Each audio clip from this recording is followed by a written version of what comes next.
Tai dabar oro balionai, tai čia kas atsakingas? Nes aš prisimenu, kaip pirmieji skrido, tai čia prieš gerus metus pasieniečiams buvo duotas leidimas juos numušinėti, bet ta situacija, kaip atrodo, nieko irgi vėl nesikeičia.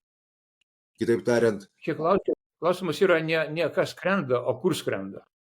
Ar tai būtų balionas, ar tai būtų raketa, ar tai būtų sparnuota raketa, ar tai būtų dronas.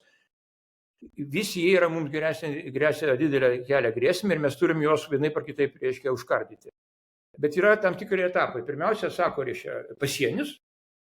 Kai pasienį praskrenda, atsako policija pagal tvarką, jeigu nėra karo. Jeigu taikos metu, kaip dabar yra. Paskui atsako, jeigu skrenda jisai į draudžiamą zoną. Klausimas, į kieno draudžiamą zoną, kariuomenės ar civilinė, tada arba kariuomenė reaguoja, arba VST. Ir viskas. Tai klausimas tada, problema, kaip ir pats paminėjai, Raimondai, pačioje pradžioje, yra suderinamumas. Kas koordinuoja? Tai aš tai siūlyčiau iš karto daryti labai radikalų sprendimą. Pasienį ir VST perkelti kariuomenės atsakomybę į Krašto apsaugos ministeriją pavaldumui.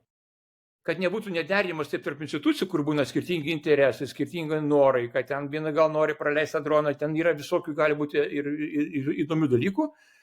Ir tada viens kitą įrodinės, kur čia mano atsakomybės ir jeigu bus kur kitos, bet jeigu tai bus vienos atsakingos institucijos, šiuo atveju karo, ministerijos arba Krašto apsaugos ministerijos, esant labai konkrečiam hibridinio arba informacinio karo fone, kas yra iš tikrųjų. Pirmiausia, mes turime įvardinti, kad tai yra karas. Na, tai čia karas...